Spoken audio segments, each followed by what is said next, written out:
Thank you, Ethan, for introducing the executive counselor for District 3. That's what I'm running for.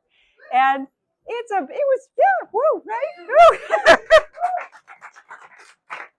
I've been wanting to do something for years since I stopped working at St. Joseph Hospital. And I was complaining a little bit to Ethan, my son-in-law, about what's been going on in the state, what's been happening. And I was concerned about just the costs of everything, the property taxes, the way some of the votes have changed the services that are available to the people here in our city and in our district. It's a big district. It's 32 towns. It's 250,000 people. A lot of people live here.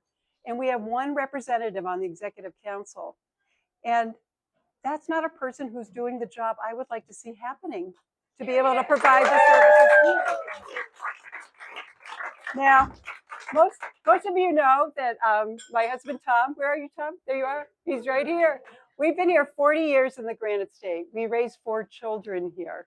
We love the state. We love being here. But what we're seeing is increasing hardship for what our children are going through in raising their families, running businesses, aging gracefully and with dignity here in the state. And I think it's harder than it was for us. And we would like to make it better. We would like to do something that makes it better for the next generation. We're proud grandparents of now a Granite Stater. So that makes it even more important that we leave something behind. Because I'm a first-time politician, I have notes. Please don't mind me.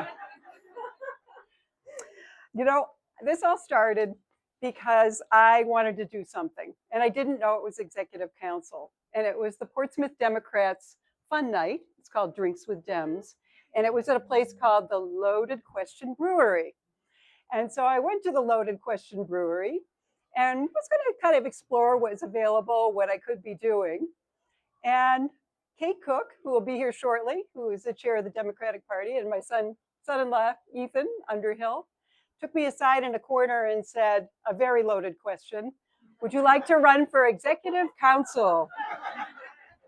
Well, that was a big question to contemplate, especially when I started looking at the size of the district, the needs of 250,000 people, and the power that the executive council has. I'm going to give you one brief history lesson. I think my favorite prop is down there. Thank you, Larry Drake, is the map of New Hampshire, which shows the 5 districts, each having an executive counselor. The executive council, I promise this will be brief, has 5 members. They oversee and approve every contract in this state over $10,000. Our budget this year is close to $8 billion. These are a lot of money, a lot of taxpayer money, and this council is supposed to be a check and balance with the governor. It's not happening right now. We have 4 Republicans and 1 Democrat.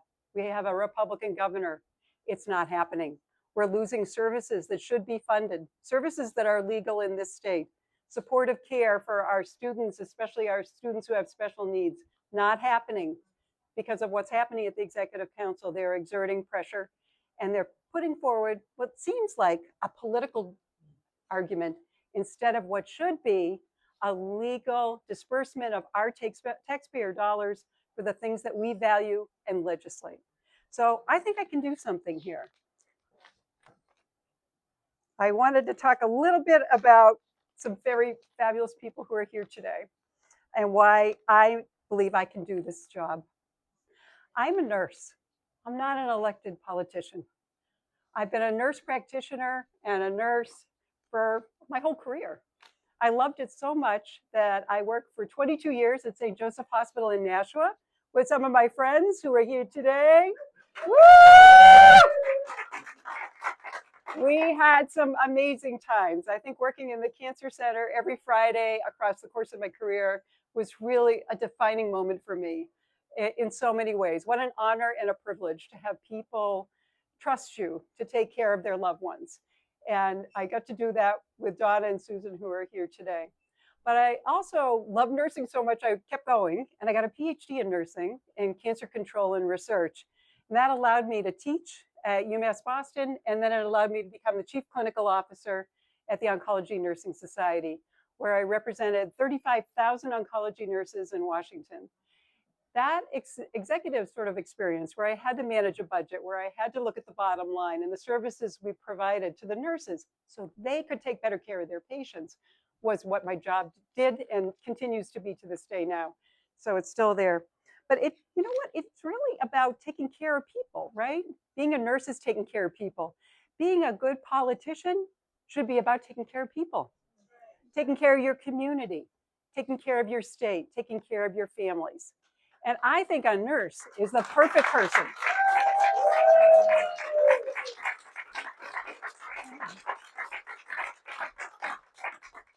I grew up in a family. I'm lucky to have two of my sisters here, wherever they are.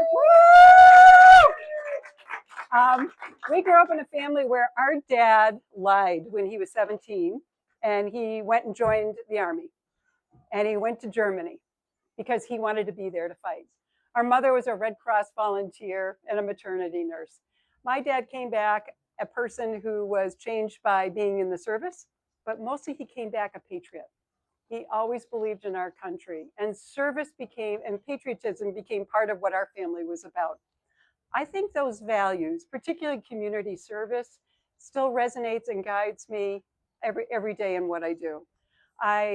In addition to like doing the work here and in Washington, I've done clinical initiatives and training programs around the world in Honduras with Susan, in Oman, in Bangladesh, and other countries where they don't have the opportunities that we have here. But when I come back here and I see some of the opportunities not being available for my kids and my grandchildren, I think we can do something better. And so that's what I would really love to do if I was up at the Executive Council. So I have a promise to you. And I want to make sure that I say it in the way that I want to say it. I promise I will challenge our government, both parties and the governor, to make New Hampshire a better place to live, to raise a family, to run a business, and to live out your life in dignity and with safety.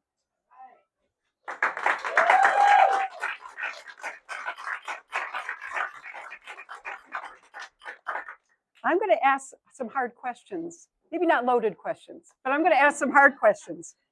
And I want to bring the answers back to my community. I want to have conversations with all of you, and I want to listen, and I want to understand where the problems are and how I can be of help. My career is evidence that you can watch the bottom line and you can care about people. I think that's the perfect combination to bring up to the Executive Council. And I want to represent Portsmouth and District 3, all 32 towns on the council, and make a difference. I hope you'll vote for me. I'm running for the Executive Council in District 3, and I love all of you guys for being here. Thank you.